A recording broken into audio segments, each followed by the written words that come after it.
Hello student, welcome to Abhyasan classes.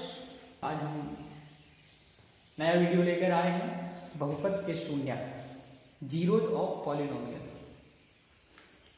अच्छा, पिछली classes में काफी कुछ चर्चाएं हुई थी, बहुपद के गुणांक, बहुपद की घात वगैरह, है ना। तो आज चर्चा करेंगे बहुपद के शून्य यानी जीरोज ऑफ पॉलिनोमियल। अच्छा, आप में से कहा जाए कि चलिए कोई बहुपद लिखिए, एक बहुपद लिखिए, तो लिख देंगे। आई थिंक सरल है, लिख देंगे, है ना। एक क्या दो लिख देंगे। आपसे कहा जाए जो है, मान लीजिए लिख दिया, जो दूसरा बोला गया तो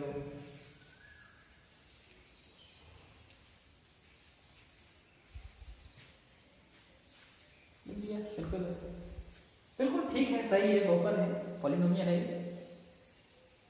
क्योंकि चर राशि की घात एक पूर्ण संख्या है, होल नंबर है। यहाँ चर राशि x है, x की घात यहाँ एक है और एक होल नंबर है, पूर्ण संख्या है।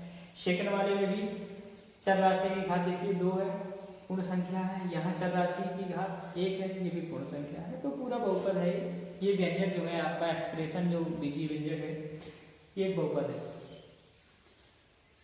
लेकिन ये लिखने का सही तरीका नहीं है। अगर ऐसे ही डायरेक्ट लिख दिया ये बहुपद, तो ये एक सही सिस्टमैटिक तरीका नहीं है। तो थोड़ा सा इसको सिस्टमैटिक कैसे लिखा जाता है ये समझ लीजिए आप।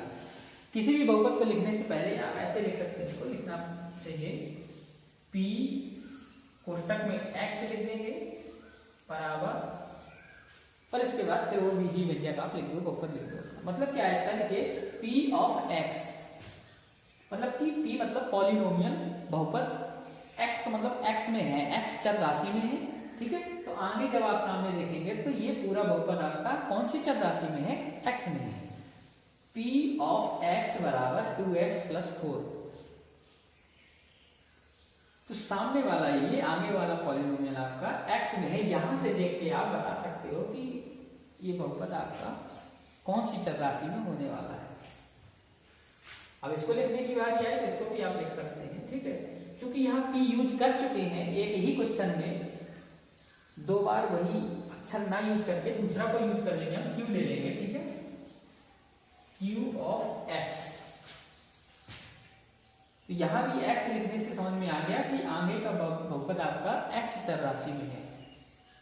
अब x की जगह मान लीजिए y में है तो y लिख देंगे, ऐसी कोई बात नहीं है। y प्लस 3 मान लीजिए बहुपद लिखा है आपने, तो इसको आप ऐसे लिख सकते हैं, ठीक है, p ऑफ y। ठीक, क्योंकि यहाँ वेरिएबल बदल गया है, चर बदल गया है, इसलिए हमने p दोबारा यूज कर लिया, कोई दिक्कत वाली बात ऐसे नहीं।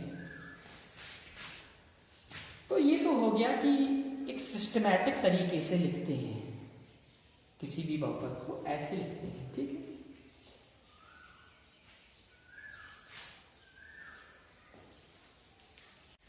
चलिए, तो अब जो है एक आगे समस्या आई कि किसी ने आपसे बोल दिया कि चलिए ये बहुपद लिखा है, इसका मान बताइए, क्या मान होगा इसका, क्या वैल्यू होगी।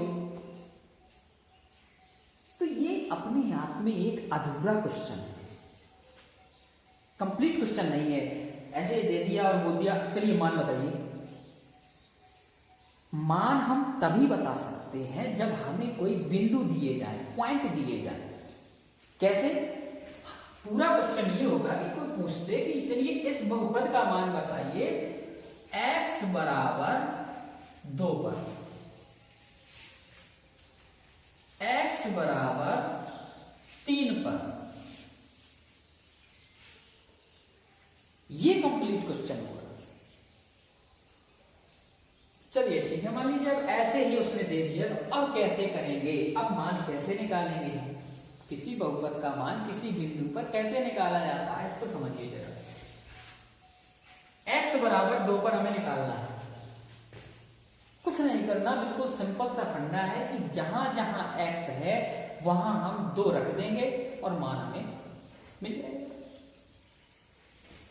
यहां रखा हमने p ऑफ 2, x की जगह 2 रख दिया, बराबर 2, ठीक। 2 के साथ में, इस 2 के साथ में x कैसा है, गुणा में है, x गुणा में है, मल्टीप्लिकेशन में है, तो मल्टीप्लाई करा दो इस 2 का। +4 सॉल्व कर लो। 2 दूनी 4 +4 और ये आ गया आपका 8। P ऑफ 2 या P of 2 is equal to 8 के बराबर आ गया। यानी कि x बराबर 2 पर इस बहुपद का मान ये आया 8। x बराबर 3 पर निकाल रहा हूं, सेम ऐसे ही कर देना है। जहां जहां x लिखा है वहां आप x बराबर 3 पुट कर दो और वैल्यू आप निकाल सकते हैं। ठीक है, चलिए तो x बराबर 3 पर भी निकाल के देखे ले रहे हैं, है ना। क्या करेंगे प्रोसेस में, x की जगह 3 रख दिया। P ऑफ 3 बराबर 2 इंटू 3 +4 और ये आया 2 3 जा 6 +4 10। यानी P3 की वैल्यू आ गई आपकी, P3 की वैल्यू आ गई 10। मन कर रहा था मतलब 3 पे निकाल लिया, 2 पे निकाल लिया, है ना। अच्छा, पॉजिटिव नंबर पे तो निकाल लिया हमने, पॉजिटिव पॉइंट पर तो निकाल लिया। मन कर रहा है एक बार निगेटिव में देख लें जरा, है ना। 2 पे 3 पे निकालिए। चलिए निगेटिव ले लेते हैं हम। x बराबर -2 पर देखते हैं जरा क्या आने वाला है, क्या होगा, है ना। चलिए फुर्सत में है, करते हैं।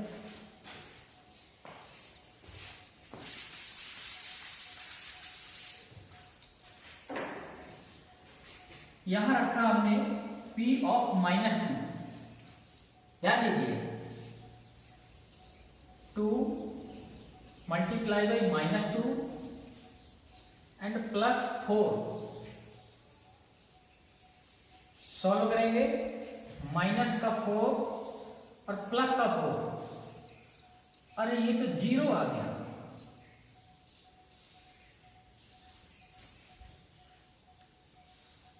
ये तो 0 आ गया, 0 आ गया। इस बहुपद का मान तो 0 है। अब समझना जरा, ध्यान दीजिए। मैंने 3 पॉइंट पर चेक किया, x बराबर 2 पर किया, x बराबर 3 पर किया और एक बार किया x बराबर -2।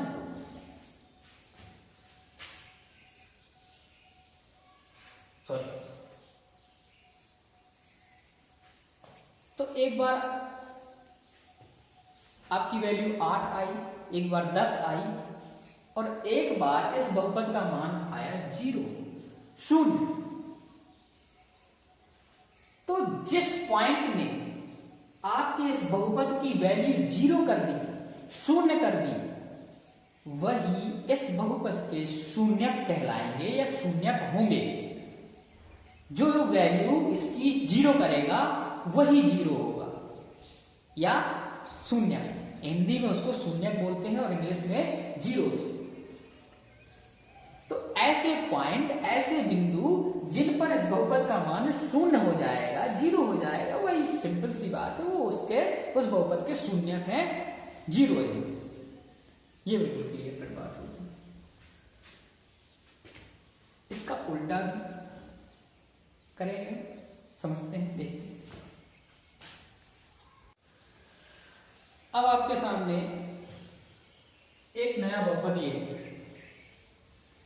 Q ऑफ x बराबर 5x - 15। इसके ऊपर जो है वही बहुपद है जो इससे पहले हम अभी सॉल्व कर चुके हैं। इसका शून्यक निकाल चुके हैं और इसका शून्यक क्या आया था, इसका 0 जो है x बराबर -2, यानी कि -2 इसका शून्यक था, क्योंकि उसने इसकी वैल्यू क्या कर दी थी, 0 कर दी थी। अब इसमें हमें ढूंढना है, पता करना है कि इसका शून्यक क्या है, इस वाले बहुपद का शून्यक क्या है। फिर वही तरीका है, मान लीजिए x बराबर पहले 1 पर चेक करें, अगर आ गया तो ठीक है, नहीं तो x बराबर 2 पर चेक करें, है ना। ठीक है, चेक कर लेते हैं। x बराबर 1, Q ऑफ 1 x की जगह हमने 1 पुट कर दिया, 1 रख दिया, यहाँ 5 गुणा में 1 माइनस 15, और ये जाके जो है आया आपका 5 माइनस 15 बराबर माइनस का 10। ये तो वैल्यू 0 नहीं हुई, तो ये तो शून्य हो नहीं सकता है इसका। चलिए 2 पर चेक कर लेते हैं, x बराबर 2 पर।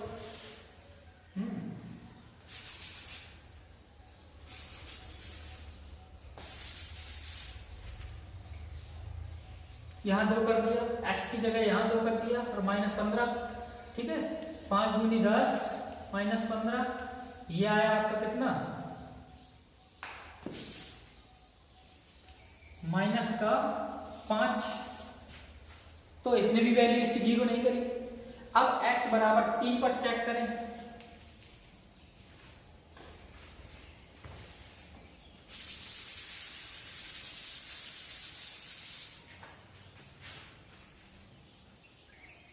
ठीक है। तो अब 3 में चेक कर रहे हैं, x बराबर 3 पर, x की जगह 3 रखा, 5 गुणे 3 माइनस 15, 15 में से 15 गया, ठीक है, कितना आया 0।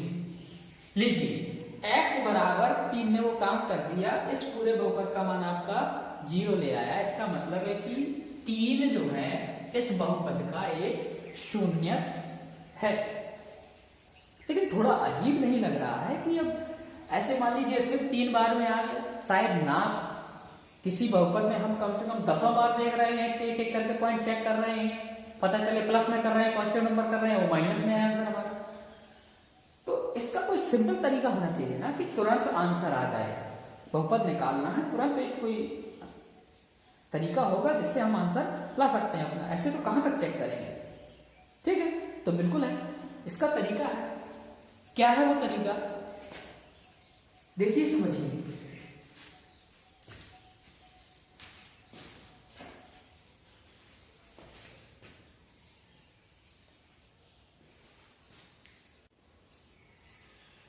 तो देखिए जो बहुपद का शून्यक होता है वो क्या करता है, उस बहुपद का मान शून्य के बराबर कर देता है, 0 कर देता है। इसी फंडे को हम अपनाएंगे, हम पहले से ही इसको 0 के बराबर कर देंगे। ये हमने बहुपद उठाया भाई, अगर हमें 0 पता करना, उसका शून्य पता करना है तो क्या करें, इस पूरे बहुपद का मान क्या करते हैं, 0 के बराबर करते हैं। तो ये है बहुपद हमारा, इसको हमने कर दिया किसके बराबर, 0 के बराबर, ठीक। यानी कि अब यहां से हमें समीकरण मिल गया, सीधे सीधे समीकरण लिख लो आप, 5x माइनस 15 बराबर 0। अब समीकरण हल करना हम जानते हैं, खूब करेंगे क्लास 8 में। 15 को यहां भेजो, तो बोलते थे जो है कि माइनस में है, उस तरफ जाएगा, पक्षांतर होगा, प्लस में हो जाएगा, बिल्कुल सिंपल सी बात है। अब ये 5 जो है यहाँ वो गुणा में है, क्या करना है, भगा उसको, भाग भी जाएगा उधर। x बराबर 15/5, तो ये आ गया आपका 3। लो 2-3 लाइन में आंसर ही आ गया।